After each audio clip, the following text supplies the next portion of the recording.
Hello everybody, welcome to the Wonky Ankle, where I talk about electronic music, both new and old. And today, as a Patreon request from Arthur Dent, I'm going to be talking about the Etcetera Kid. April 16th, 2018, message deleted. The Etcetera Kid, Jesus. This may very well be the single strangest thing I've ever had the pleasure of reviewing. Normally when I go into a given album, I like to hear an artist's back catalog to get a hold on the kind of artistic vision they bring to the table, figure out how a particular album fits into their overall body of work, and how well it holds up on its own merits as a cohesive piece of art. I don't think most of that really applies in the case of the Etcetera Kid. I may as well explain what this guy even does and why he is such an unusual topic. So basically, from what I understand, this guy hosts a show on Twitch every weekday, I think, and he creates a number of tracks completely improvised, based on requests he gets directly through the Twitch chat. He has drum loops and drum fills and melodies auto-generated based on requesters' usernames. Where requesters pick the title of the track and album and stuff. They also pick the key, the tempo, the mode, i.e. Ionian, Phrygian, Mixolydian, that kind of mode.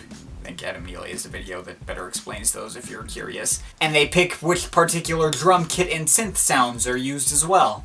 But then at the end of all that, the Etcetera Kid takes all these entirely random elements and makes them work into a track, adding solos of his own on various instruments, be it a saxophone, a keyboard, a flute, his own singing, or something weirder like a didgeridoo or a vuvuzela, or however you say that. Pretty sure those aren't done by requests, but I could be wrong about that. And like I said, as of this recording, he does this on Twitch every weekday. And the show's been around since mid-2017. In just a year and a half, this dude's already released more albums than Pete Namlock did in his entire lifetime. Needless to say, a discography review on this guy will not be happening. I unsurprisingly have only heard this show and no others. I presume the others, I'm going to have a lot of the exact same things to say if I were to hear them. But yeah, given how many auto-generated and randomly requested elements go into any given show from this guy, critiquing one becomes really damn hard and makes me wonder whether I even should. But it was requested for a review, so I'm going to review it. As an album, Message Deleted is a pretty big mixed bag. 12 tracks that are all really long and sprawling, all over 10 minutes, and every time what makes or breaks any given track is usually the auto-generated or requested elements. None of these are outright bad, but sometimes the Etcetera Kid is not given particularly compelling material to start with. People are able to request drum kits or synth tones that happen to sound like ass. For instance, there's a lot of acoustic drum textures available that, of course, aren't real drum kits, but rather MIDI presets that try to imitate the sound of real drums. I think I've said before, I don't typically like the use of that kind of sound, as it makes the experience sound cheaper. I'm usually like, if you're gonna go MIDI, go all out on MIDI and embrace the MIDI, but he's gotta go with what gets requested. And there's nothing he can really do about it besides make the best of what he's given. And perhaps unsurprisingly, pretty much everything here sounds like the soundtrack to some old free trial game that comes with a Windows XP with the occasional above-mentioned live solos played on real instruments that are a nice addition, but don't always necessarily mesh well with that core aesthetic. Oh yeah, and I should mention, this album in total is nearly 3 hours long. It's a lot to sit through, and if the core grooves aren't resonating with you all that strongly, you're gonna be pretty bored. I mean, the Etcetera Kid tries to make these tracks interesting and engaging the whole way through. He sometimes changes up the core groove into something else entirely and have a piece evolve more, but you never really know what you're gonna get. May as well go down track by track. On the Hindsight train is a good tone setter as any others. Kind of playful and jazzy tone to it, being put together by that MIDI instrumentation. I will freely admit the bass line and melodies have been growers. The drum kit is among the better sounding here. But you do have to get used to that Windows XP game feel the whole thing has. Certainly fits aesthetically, though. Magic in Space, meanwhile, has all these gurgling GarageBand-style synths and a super low-in-the-mix MIDI drum kit that does not add much to the overall sound at all. Kinda wish this track had just gone straight ambient and cut out the drums altogether, but the moody and spacey vibes are pretty captivating once you get used to those other elements. And this is the first track where I actually get to hear the dude sing. It really caught me off guard.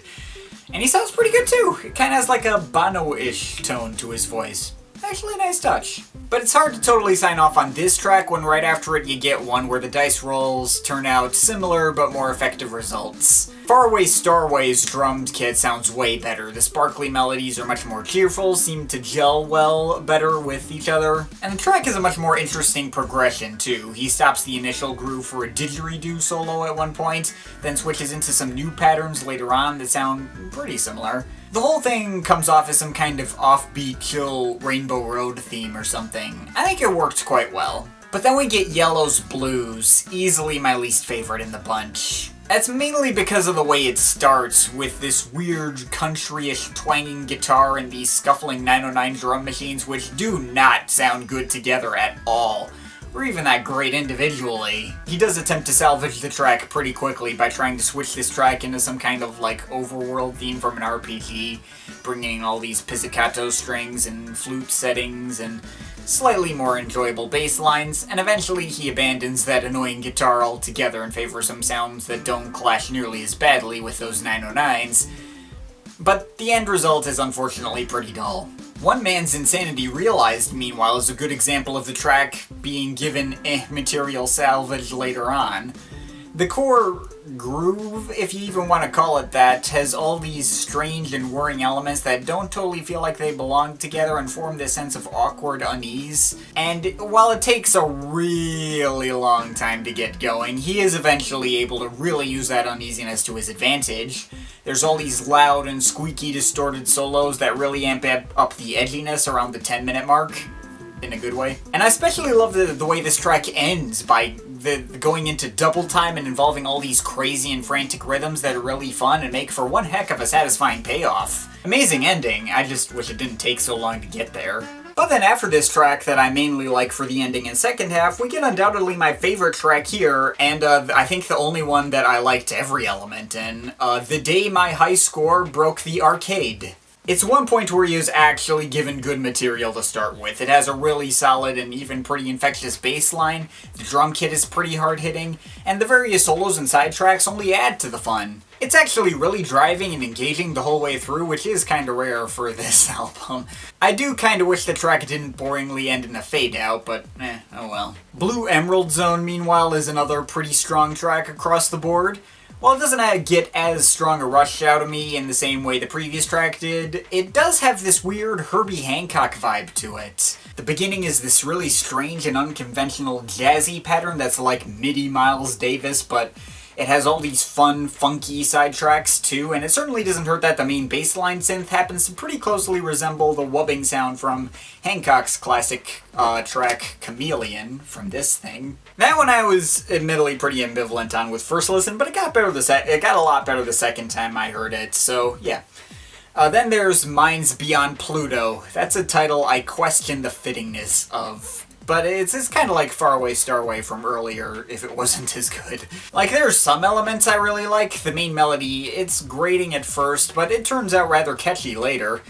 He brings in these dub reggae guitar patterns that kind of remind me of something SFTG would do. He hits some really high notes with his own singing. And there's this weird wailing trumpet or trombone solo at one point that really adds to the spacey effect. But it just doesn't really ascend to the level the title might imply. It's all fine, but that's about it, and the sounds get pretty stale eventually. Perceptions fares much better, though. It starts out as this really subtle kind of SNES Zelda forest theme crossed with some 90s artificial intelligence drum patterns. It all comes together in this really subtle but beautiful way, and the solos from flutes and building horn sections are pretty great too. There is one element I'm not as drawn to though. There's this really low-mixed trance pad underneath everything in several stretches that I think undercuts the subtlety that could have been accomplished. And it's not until near the end where that sound gets focused all by itself, kind of creates this kind of fuzzy storm-like feel where it gets compelling in any way. And unfortunately right after that we get a beat switch up right near the end that's a little more breakbeat-ish and a fade-out ending. Just that the entire outro section would have probably been better off not being there in the first place, but didn't really like it that much, but never mind. Point is, this is yet another big high point from the album that had me really engaged till that section at the end. Dripping Daydream, meanwhile, starts out really rough and edgy and intense, unlike how you'd expect from that title. But eventually shows itself to be more the kind of thing you'd hear in like the Marble Blast Platinum soundtrack, with more atmospheric touches coming in. I'd like this track a lot more if the particular piano tone chosen here wasn't so subtle and quiet. I don't think it's a good fit for this track that's trying to be more intense.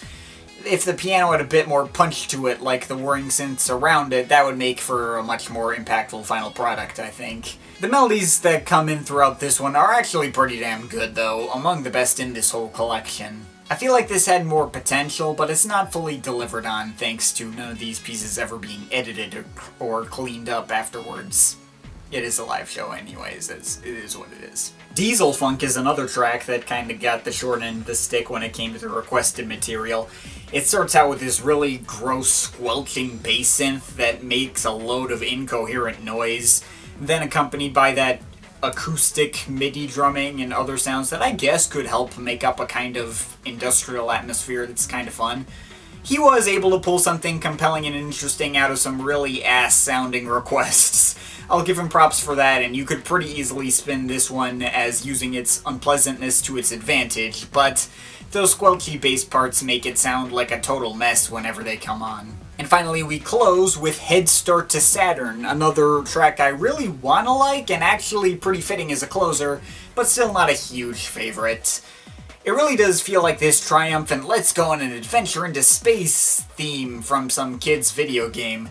But I don't know, the final effects can be a bit cheesy for me sometimes. I think that snare-heavy drum pattern is probably the source of that.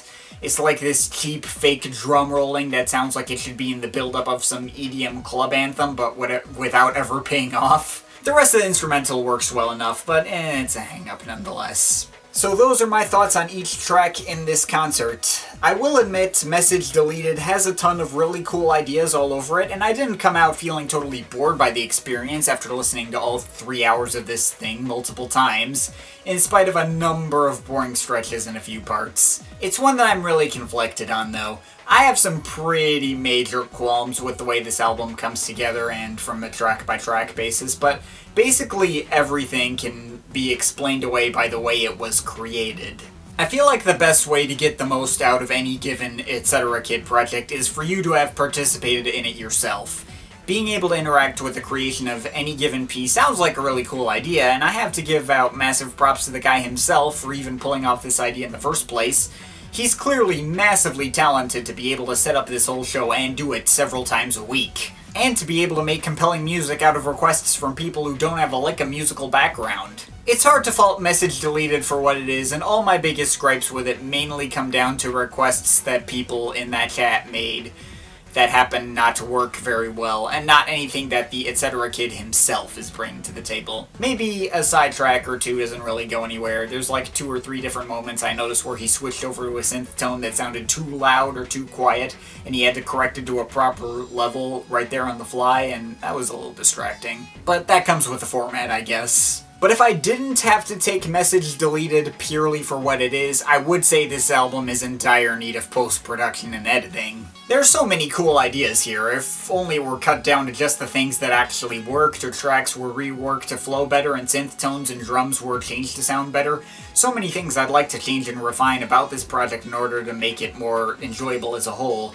I would love to hear some of these pieces re-recorded and remastered and edited down, I guess. But I also understand that most of my changes would directly go against the core appeal of the Etcetera Kid in the first place. The fact that you are getting this live show that was put together in a day and you took part in, no matter how crappy your part might have turned out to be. So yeah, I am overanalyzing this stuff. The guy who requested this directly participated in Message Deleted. Hell, he came up with the name of my favorite track on here, so I know how it would be special to him. And I will say this absolutely looks like the kind of project that people out of support and participate in. This guy's clearly really passionate about what he does. I know I could never pull off the kind of things he does here. So yes, Message Deleted, divorced from its context, is good album with the potential to be way better if it were thrown back in the studio and edited down significantly, like a 7.3 out of 10, but coming from a super unique project from a crazy talented guy that I absolutely support the existence of. But of course, this is just my opinion. You can feel free to disagree with it, but I'd like to hear your thoughts, so leave the comments in the comment thing down there. Shout out to my Patreon supporters. They're awesome people. You want to add yourself to that list or make me review something, link to my Patreon is in the description. But yeah, that's pretty much it. So that's all for today. See you next time.